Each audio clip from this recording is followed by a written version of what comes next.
Hey, what's up, guys? Thanks for joining me again this week for our Bible study. We've been looking at the book of Ruth, and that's where we're going to stay today. We're tipping into chapter 3 this week, and this is when things begin to get a little interesting as far as the relationship between Boaz and Ruth go. Because what's happening here is there's some questions about what Boaz and his reach could really be in his relationship with Ruth here. Because remember, Ruth has been married before. Her husband died, obviously.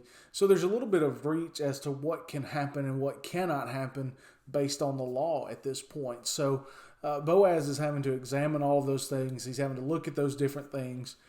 Ruth gets a little bit of a push from Naomi here in this chapter to pursue Boaz, because Naomi knows that it's good for Ruth to have someone, especially at her age, she's younger.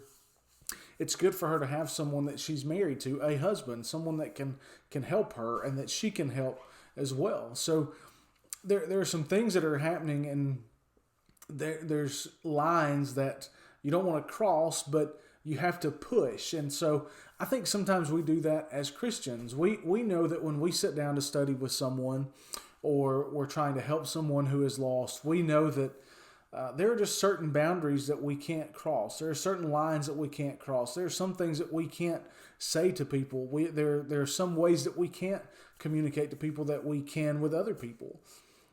Some people, my expression used to always be that I always heard was they wear their emotions on their sleeve. So we have to be careful how we talk to people. We have to be careful how we examine the situation. And that's the deal with Boaz and Ruth here. They have this situation where they have to be careful, because there's a lot of different history. There's a lot of different laws going on. But there's a love there. There's an attraction there. There's a desire there to be with one another. And while it's a little bit risky given the history of Ruth and where Boaz is as far as his stature and his respect as far as owning land and being profitable, being wealthy, there's a lot of different things that are looking at here. But when we examine this whole situation, there's a lot of different movements, a lot of different parts, a lot of different pieces that go along with this story. And so this is just a part of the story where Boaz and Ruth make this commitment to one another. And so they build things in a way that makes it look like they're building a relationship, but they're not just laying it out there for everyone to know. So there's a couple of things, 3 things really, that I want us to take away from the relationship that they're building and the way that they're building it.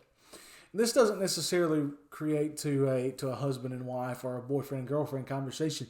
This just revolves around Christians and acting like Christians. The first thing is this: sometimes we have to take risk, but we have to be faithful in our love. Let me explain.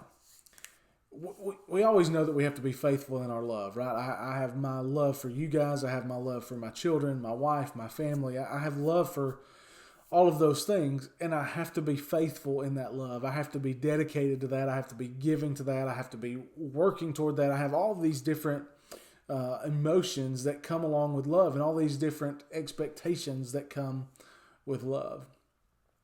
Sometimes you have to put risk forward. Sometimes you have to risk certain things because there's just really no other way to do it. There's really no other way to get to your goal, to your place that you're trying to go, than to be risky, than to know what you can do and how you can do it, and it still makes sense and benefit other people. Now, we're not saying do anything wrong. Essentially, what we're saying is this: get out of your comfort zone. Risk messing up. Risk stepping into an area where you've never been before. Risk taking some initiative. See, I think sometimes we look at the word risk and we think it's got danger written all over it. And while it does, and I don't want you to think that risk is a term that you should probably just throw out there and use all the time, what I'm saying is sometimes we have to take risk with who we are. We have to step outside of those comfort zones. You know how uncomfortable it is to do things. I remember the first mission trip we all went on, and we went out to South Carolina. And Tiffany Crutcher, she was Moreland at the time, she looked at me and she said, I don't know what to do. I've never done anything like this. And my response to her was, none of us have. We had to take some risk. We had to go places and talk to people that we didn't know. We loved those people because we were trying to spread the gospel to them. We were trying to spread the great news of Jesus to them. But we had to take some risk and go outside of what we knew to be our comfort zone. I think that's who we have to be. I think that's who we need to be striving to be. We need to risk that chance of saying, I don't know. And I think that's what holds us back a lot as Christians, is we're afraid we're going to get asked a question and the answer that we're going to give them is, I don't know. Don't let that stop you from having a conversation with somebody. You know how many times I've had to tell somebody, I don't know. I don't know, but I will go find out. See, that's where the risk and the faithful love comes into play together.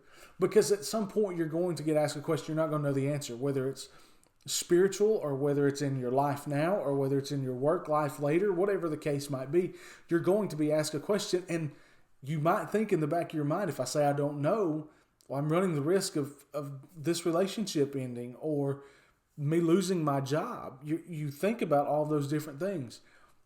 It's better to be honest and to love the people that you're talking to enough to say, I don't know.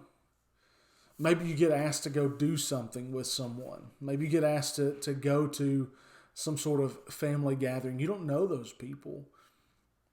Maybe you know that you're going to be the only Christian that's there. Do you say no and run the risk of not influencing people for good? I'm not saying you should go to parties. Okay, I'm not advocating a party lifestyle.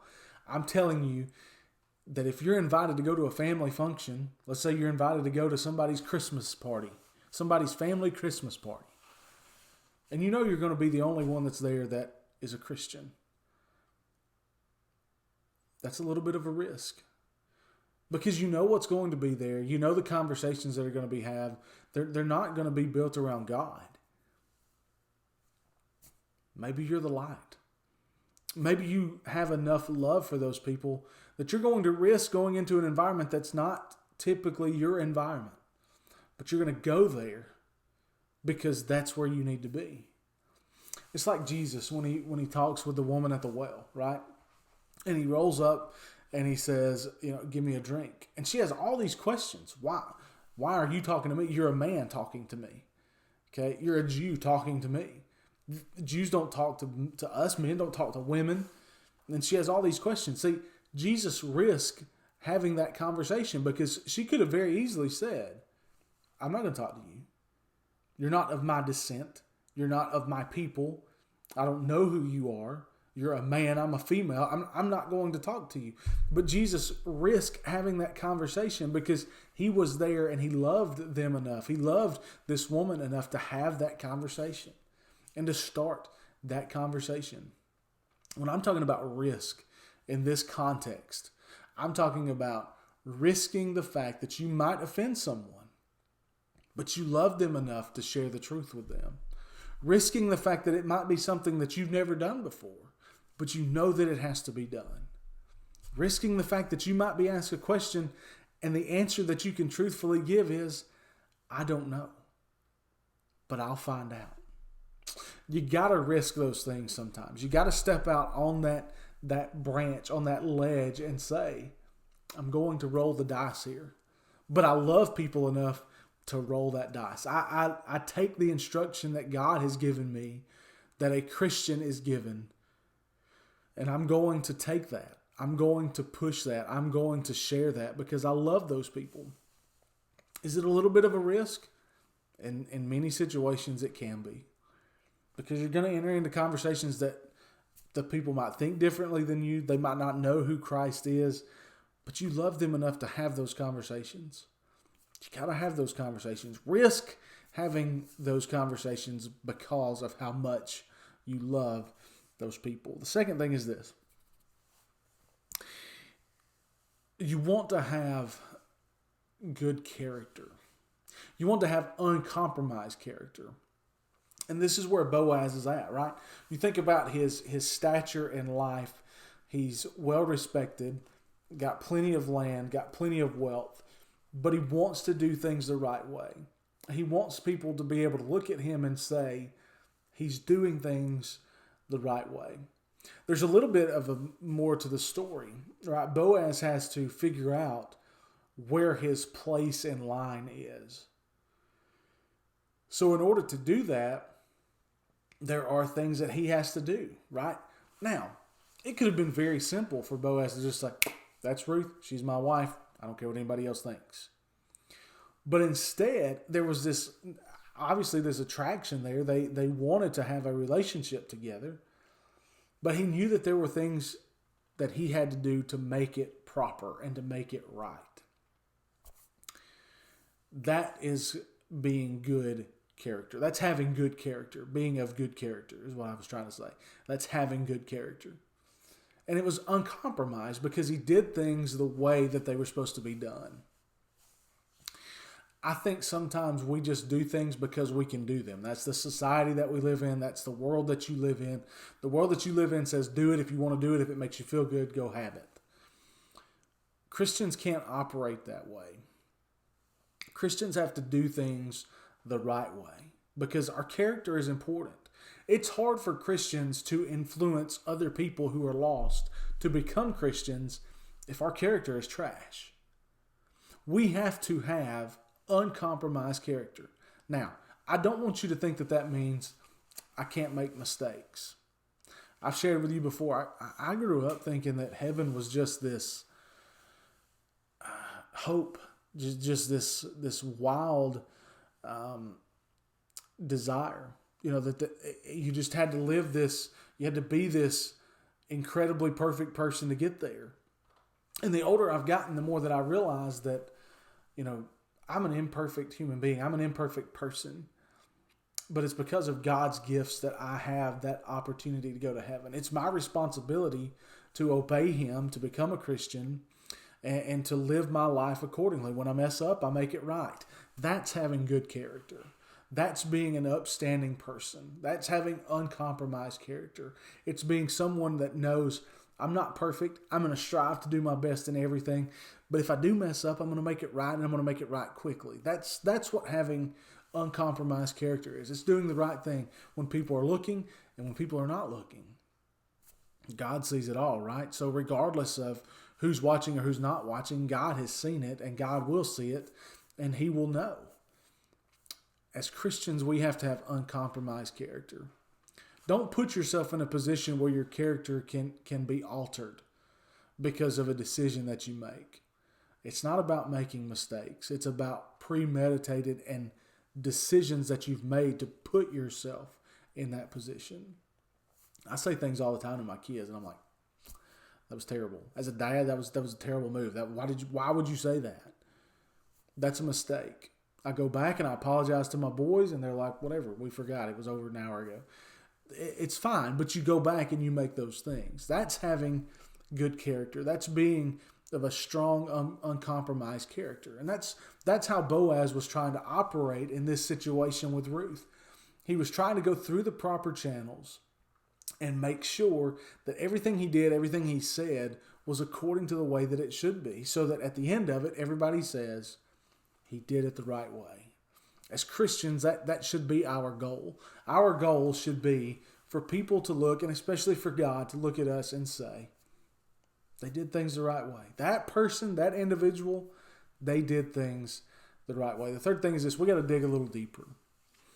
We've got to be willing to go the extra mile to influence people and to help people. And if we don't do that, then we're missing unique opportunities. Because I'm going to tell you something. Satan will go the extra mile. He just will.